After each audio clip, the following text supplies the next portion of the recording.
Hi guys, welcome back to my channel. I hope you're all really well. I'm just going to move Rex out of the way because he is most annoying. I hope you're all really well. Thank you for joining me on today's video. As you can see from the title, it is part one of like my ADHD diagnosis journey. So it may not be for everyone, so if you're not interested, just click off now. I won't hold it against you. But if you do carry on watching, thank you for watching it, and please do consider subscribing. This video will be put on like a little playlist on my page, which will be like my ADHD journey. Now before I go into everything of like, this one is more about like why I think I've got it, and like traits I think I have. So just to start out, I don't have an official diagnosis, so I am undiagnosed at the moment, but I am 98% convinced I've got it. So it'd be interesting if I get to the end of this series and I'm like, guys, I didn't get diagnosed with it. But I'm 98% convinced I've got it. And I'm pretty sure by the end of the video, you'll be like, oh, okay, I see you, girl. And yeah, so I thought I would make this little series, even if it helps like one person who thinks that they may have it or they're not sure, and it just helps them maybe go and get a referral or just things like that. Then I've done well in the world, I believe. So I have done, just for background, I have done the Right to Choose referral, which essentially is through the NHS, but it's through a private provider, but you don't have to pay the private costs. So I have done it through the Right to Choose pathway. I have sent all my forms. I've just got to send the last two things, which is like my ID and just some documents from my doctors, and then I'm done. So yeah, I'm probably going to send those in a minute actually. But this part one is more about like why I believe I've got it, my traits, and then at the end of this video I'll probably go through how many forms I had to fill in. I won't go through every single question because that would take too long. And obviously depending on what provider you go to, the questions might be different. So my questions from my provider may not necessarily be the same as what you get. So yeah, anyways, I'm gonna tell you why I think I've got it. Sorry, I've got my computer here. It may seem very jumbled up because I have made like notes of why I think I've got it. But we'll go through it and we'll just, you let me know what you think in the comments. So I suffer quite badly with rejection sensitivity dysphoria. So if I perceive that I've said something and I have like not got the reaction I've wanted, or that someone now has a problem with me, I suffer really badly with that. And I'm just getting it up. So it's an intense, sudden emotional pain triggered by the perception of being rejected, criticised or failing, often exceeding normal emotional reactions. And like, yeah, if someone gives me criticism, I'm like, I go 0 to like 5,000. And I'm like, what have I done wrong? And can I also just start by saying, like, it's really hard to explain ADHD to someone. Unless you're in that person's head and like maybe you're watching this and you don't have ADHD, it's really hard. It's going to be really hard for me to portray ADHD to you. It's not like I've got a broken arm and I've got a cast on my arm. So you can see I've got a broken arm and you don't really need that explained to you. Whereas I think ADHD comes with a lot of, like, people need it explained to them, if that makes sense. So yeah, I have quite bad RSD. I will talk quite a lot. Like if there's a silence, I will fill it. Like, and it's not even like a thing where I just can't help it. I just have to do it. Like I can't not fill the silence. And I will also be having a conversation about like one thing. Like I do it with my cousin all the time. Like we'll have a conversation about like, let's just use it and we'll be talking about heated rivalry, but halfway through that conversation I'll start talking about when I went to Primark, or I need to go to Primark. Like I just don't have any stop, start, continue. Like it just goes and like I carry on. oversharing. Like I overshare so much. Like there's stuff people know about me that they just shouldn't know about me. And then I'll like walk away from that interaction and be like, well, why did I say that? What, that was too much. And then I like will like go over that for weeks and weeks and weeks, and I still go over things sometimes that I've said like 10 years ago that I remember, and I remember the feeling it like gives me, and I'm like, oh my god, and like it happened years ago, like why am I still thinking about it? Which is also an element of ADHD. I am easily distracted, so I will be doing one thing and you know my eyes will be like elsewhere. Or I'll get distracted, like, and a lot of people will come up with this when they say it is, well, we all do that. And it's like, if I'm starting a job, so if I'm saying I'm going to clean something in the kitchen, but then something in the kitchen belongs in the living room or belongs in one of the boys' bedrooms, and I go up there, I then get distracted and I'll start another job and completely forget about the job that's downstairs. Do you know what I mean? Like, and I know a lot of people will do that, but it's like ridiculous how often I do that. I will go over a conversation that I've had for days and days and days, and wonder what I did wrong in it. I never stop. I'm always on the go. Like my mind can't relax. And so the best way I can explain it is, a lot of people have this misconception that ADHD is, you know, a boy bouncing off the walls, da da da da da. I have the bouncing off the walls, but it's in my head. Mine isn't external, mine is internal. So I feel like I've got about 10 squirrels on crack in my head at any given time, and I just want like, you know, 2 squirrels, like that would be just perfect. But yeah, I will never stop and give myself time to like just relax, do something for me. I always feel like I've got to be doing something. So yeah, I have injustice sensitivity. Now I don't always explain this one very well, so I'm going to get it up on Google as well. So it's the heightened awareness of an intense emotional reaction to perceived violations of fairness, rules and morality. Common in individuals with ADHD, this trait leads to stronger feelings of anger, rumination or distress when witnessing or experiencing unfairness, which can cause significant emotional, social and cognitive burnout. So yeah, I do get that quite a lot. I'm not going to give you an example because it kind of outs people on the internet, and that's not what I'm here to do. But I do get that a lot with sometimes like how people treat my kids, and not like they treat them badly, but like, you know, when people, you know, don't make the effort with your kids and things like that. But anyways, we're tangenting. But yeah, I have a quite like bad injustice complex where if I see something, I can't let that go. I'm like, oh, and I probably feel it more than other people. Like Adam will say to me, right, why are you so annoyed by that? It's not that big of a deal. And I'm like, it is. And then I have to explain to him why I think it is. And yeah, I have really bad impulse control issues for as long as I can remember, especially when it comes to money. I will openly admit I have been in debt twice on a credit card because I just have no fear of financial retribution. I just don't. Like, and also to the point where our bills, I pay Adam the money, but my bills come out of, most of the bills come out of Adam's account because I essentially can't always be trusted with money. Like I definitely live paycheck to paycheck, whereas he's definitely more sensible. But yeah, I have poor impulse control, and I can't like, I don't go to shop and go, oh, I like that, I might want it. My brain doesn't go into the want stage. It automatically tells me I need it, why I need it, why I'm getting it. There's no stopping me. Once I've got it in my head, that's it. Like we're getting it. There's just no, and like it like consumes me. Like I just can't get past it, so I have to buy it. Executive dysfunction, which is the disruption of a cognitive process, commonly termed executive functions that regulate, plan, organise tasks, prioritise tasks and daily activities are made challenging, often found in conditions like ADHD. And it affects the brain's working memory of impulse control and emotional regulation. It's not a formal diagnosis, but is a set of behavioural symptoms. So I would say I do suffer with that.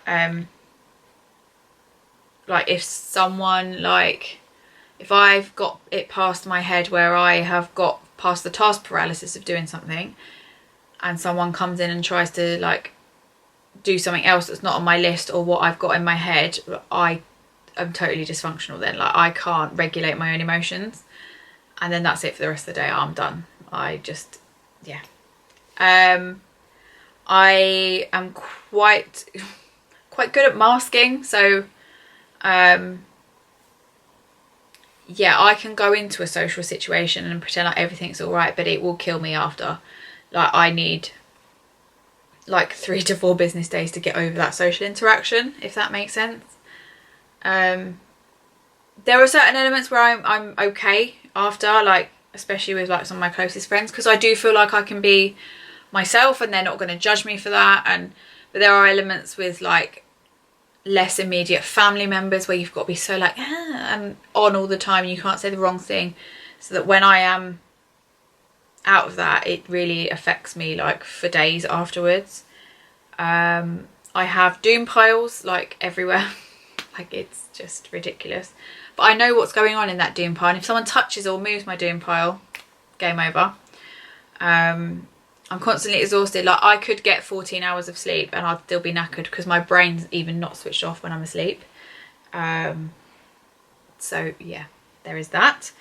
And then I've got a few more like breakdowns. So I've got my stimming and fidgeting. So I will always be rubbing my feet together when I'm like going to bed. I'm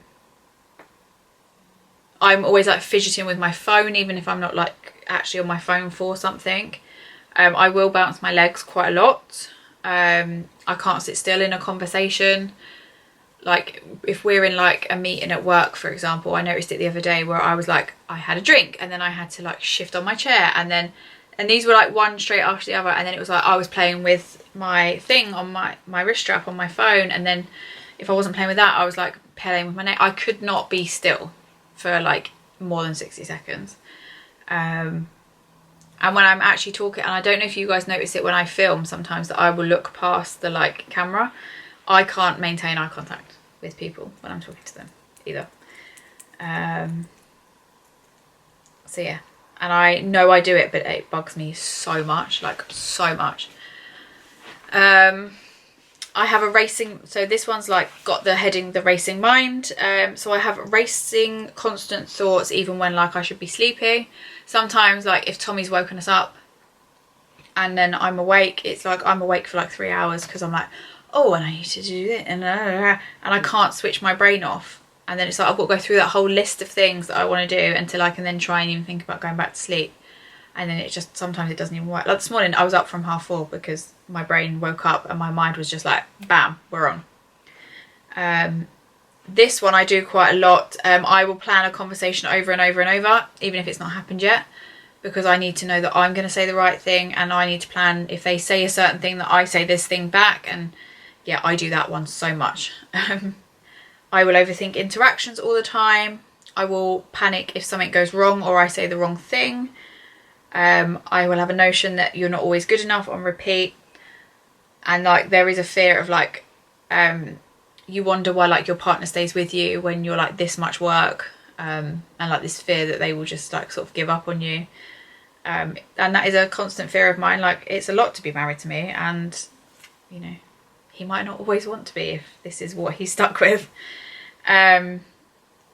Body and energy crashes, and under that one it's got exhausted all the time even when I get a good night's sleep.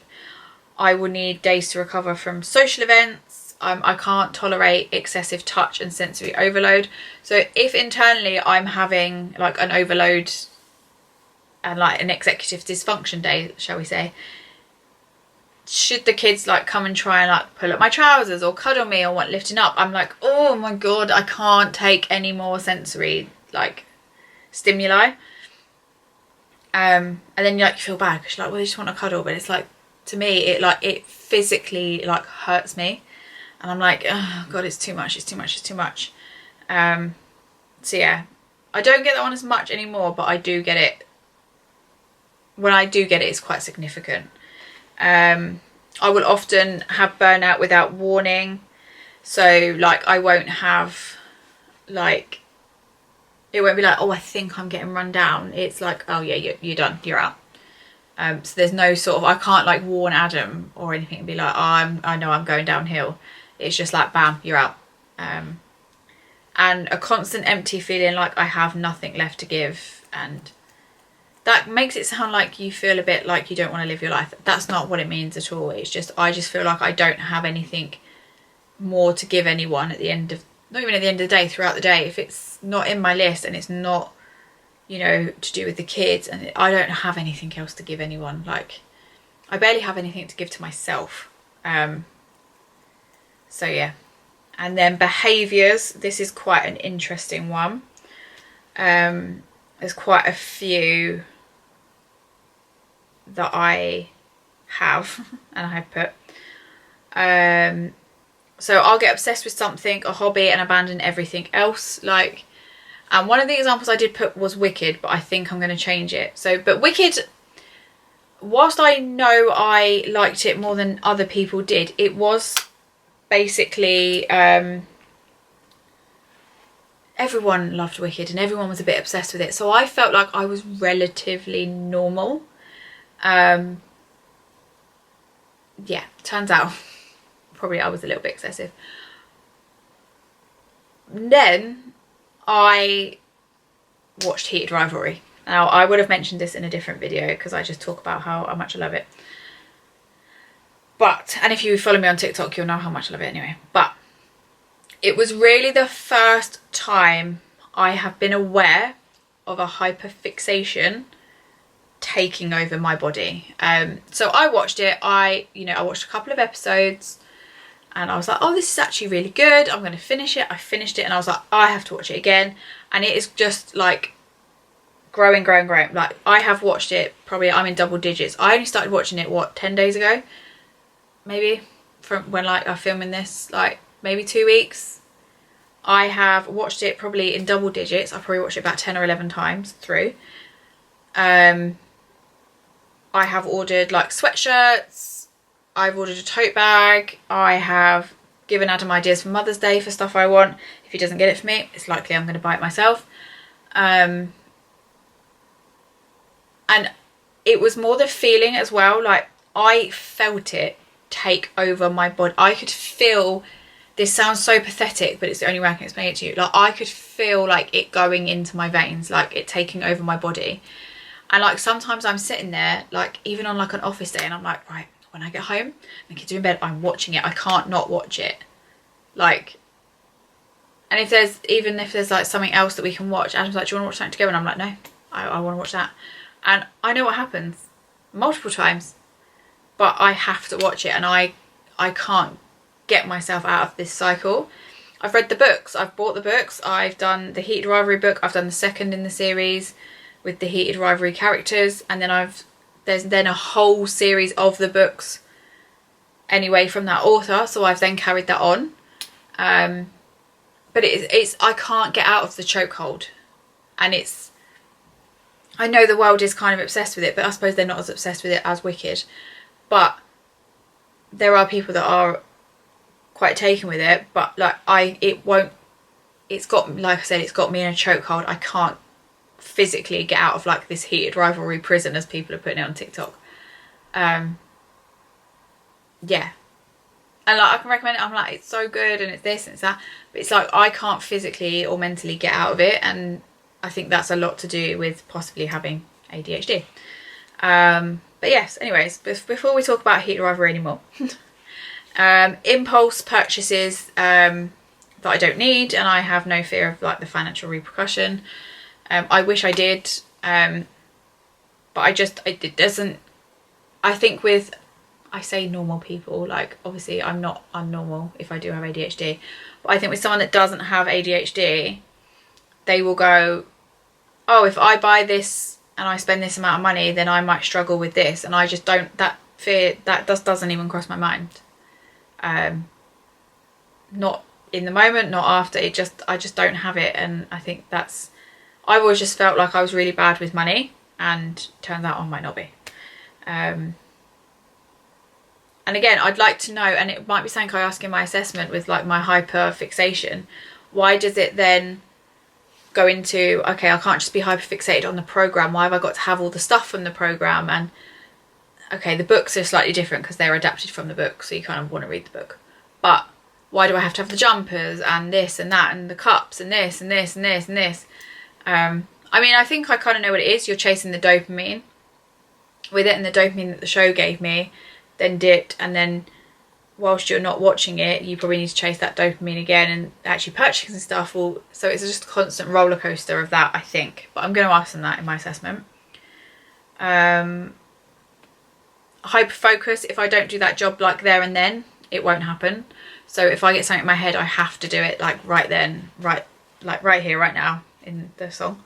That's also a thing. You will hear a like phrase that's then a song, and you just always have to sing it. So like that, I'm in my head, I'm like, right here, right now.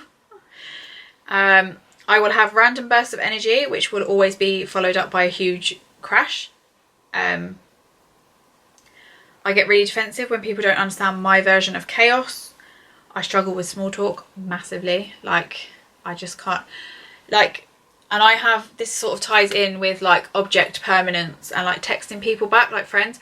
And I can't send a text and be like, if I want to text like one of my friends who I've told to watch Heated Rivalry, I can't do, hi, how are you? How's your week? Blah, blah, blah. I'm like, hi, have you watched it?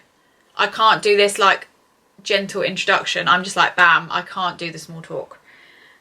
Which also, like, it's literally the next point, is I struggle to maintain friendships because I'm awful at texting back, because it's out of sight, out of mind, and object permanence, it's not right in front of me, so therefore it almost doesn't exist.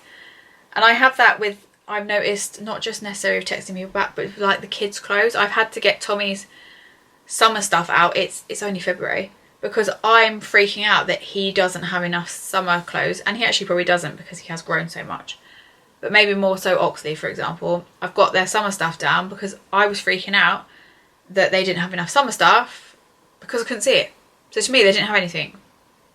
Logically, I knew it may have been up in the loft, but because it wasn't in front of me and I couldn't see it, it didn't exist. So I needed to go out and buy new clothes for them. And because I have no impulse control, that would then probably be excessive, which would lead to having too many stuff, like too much stuff. So yeah. Where was I? Sorry. I will not go for a wee until a task is complete. Like, it's almost like I reward myself with going for a wee. And I do that quite often. But I think a lot of people do that, but it is actually one of the things that can be taken into account when you're like trying to get diagnosis. And I will say, like, not just if you have like one of these things, I'm not saying you definitely do have ADHD or you definitely don't have ADHD. I think the accumulation of these things is where I think I might have it. I rewatch shows over and over and over and over and over because apparently I have looked into this, because it doesn't have a sense of chaos. I know what's coming, I know how to react, I know how I'm going to feel, I know that it's not going to trigger something in me. So like, I've watched, my best example, just because of the longevity of it, I've watched Grey's Anatomy 3 times over. It is 22 seasons long with 24 episodes per season. That is quite an extensive like commitment to give. And I probably will start watching it again soon. Maybe when I get out of my like Heated Rivalry chokehold, I'll probably go back to watching it again. It's very hard for me to actually watch something new. And also, I think this is an ADHD trait. I can't watch something when it is sort of like fashionable and everyone's watching it. I have to watch it like after. Heated Rivalry, I wasn't too late to. I watched it literally when the last episode was coming out. So it'd been out about 5 or 6 weeks. So I was still quite late to that party, in essence. So yeah. But I will rewatch stuff. Like, I've rewatched Gossip Girl. I rewatch so much. I will never say no, even when I know I'm going to pay for it, like mentally, physically. Bills go through Adam's account because I can't be trusted to budget. My focus, it will need to start a task, but to start will take too many steps, so that by the time you do the steps, it gets to the task, I'm already burnt out. I panic plan, so I do like lists and lists and lists with extra lists and then some other lists.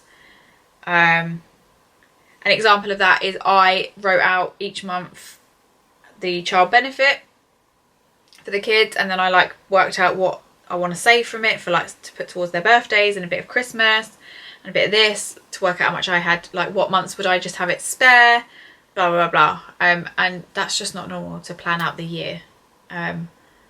So yeah, and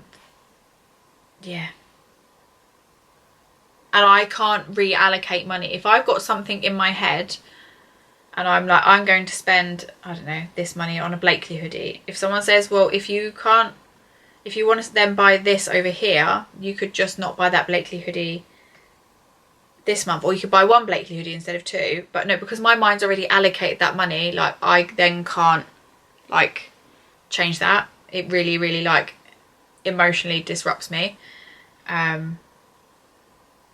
So yeah, I can't do that. Sorry, I'm going to restart this recording because it's about to time out, because it only records me for half an hour, so bear with. It was on 26 minutes, but you know, we have to start again. So yeah, we've done the lists. I'll panic about saving money, plan child benefit. I can't reallocate money if I've allocated it in my head elsewhere. I will overthink and try and stay ahead of a mistake, which is my executive function or dysfunction, however you want to look at it. I will hyperfocus and then crash, which then is followed up with a lot of guilt. I can't remember simple things as like birthdays, emails or simple tasks, but will remember a conversation or someone's tone from, you know, 10, 15 years ago. So yeah, that's kind of my extensive list. I mean, it was 20 odd minutes long. So yeah. And I'm obviously, there is a notion of this that by the time we get to the end of this series, they might say to me, no, you don't have it. I'd be shocked if that's what they say. And I've had people that either have people in their family that have been diagnosed with it, or they've been diagnosed with it, and I haven't told these people that I'm like going through the process. And I've had quite a few people come up to me even recently, and they're like, have you had an ADHD diagnosis, or have you thought about having one? And I was like, huh. And they're like, yeah, I think you should. And it's interesting because I've not given them that like in. I've not said, oh, I think I am going to do this. So yeah. So I will be really shocked if it comes back that I don't have it. And I'm okay sitting there and saying this when there's a chance. I'm 98% convinced I've got it. So there is that 2%, and that there's a fear of that they do come back and say that, because then I've still got to work out what's wrong with my mind. Because I don't think my mind works as like normal and as regulated as it should. So if it is an ADHD, I don't know what it is, and then I'm back at square one. But we will deal with that when we come to it. But I'm going to go and have some lunch in a minute. And then I'm going to send the last couple of bits I need. And I think once they've seen you've uploaded everything, they will contact me, because it will say like your referral's complete basically. And then they will contact me with some dates. So my next video will probably be like pre-assessment. And maybe like I probably won't film my assessment, but I'll probably like speak to you before I have the assessment, and then I will probably speak to you like after my assessment, because actually 9 times out of 10 you will get told at the end of the assessment, like if they've diagnosed you with it basically, and then you get a follow-up report. But I will likely know coming out of that assessment whether I have or haven't got it, so I can like follow that up with you. And then I'll probably do a video of like, because there'll be a break where if they decide to medicate me, I will have I have to be on the waiting list for that as well. So I'll probably do some videos in between, like maybe just like 1 or 2, where it's just like, now I've been diagnosed, how am I coping? What am I doing? Just things like that, just like everyday living. This is again very based on that I get diagnosis. And then if I get diagnosed and then I am medicated, I will probably record some videos on that, just again to help anyone if they're struggling on like maybe what medication to have and how it makes them feel. I just want to make sure I share like a really true and authentic process of it. So if you are like worried, not worried if you have it, but if you like think you might have it and you obviously like recognize a lot of these traits in yourself, I would definitely recommend going to get a referral done. You can obviously still do it through the NHS. Everyone's waiting lists are different. The reason I went through the right to choose is because my area NHS waiting list is 10 years and I could not wait that long. And again, if you go on the ADHD website, which I'll link down below, and I will link a few right to choose providers down below of who you can use. Again, I'm not going to sit here and I'm not going to tell you which one I used and tell you which one to use, because they're all different and what you're happy with I might not be like, do you know what I mean? What's worked for me might not work for you, and I don't really want to force that on anyone. So I'll leave a few right to choose providers below, but you just can go on the ADHD website and find the right to choose tab, and it will tell you all the right to choose providers in your area. You don't necessarily even have to have one in your area. Mine isn't. Mine's probably all going to be done over like Zoom or Skype. And yeah, but we'll get more into depth with like the right to choose and like shared care and all of that once we get further into the process. But this was more, this is why I believe I have ADHD and why I'm doing the referral video. So yeah. But anyways, I hope you enjoyed this video and you found it informative and useful. Any links I think are useful I would have linked in the description box. And yeah, I will catch up with you guys in my next video. And obviously this will be saved in my like ADHD journey playlist. So obviously if anyone just wants to refer back to it at any point, it will be down there. But yes, thank you so much for watching. Like I said, I hope you found it informative. Please do consider subscribing if you obviously want to be kept up to date with just any uploads or these uploads from my journey. And yeah, I will catch you guys in my next video. See you soon. Bye guys.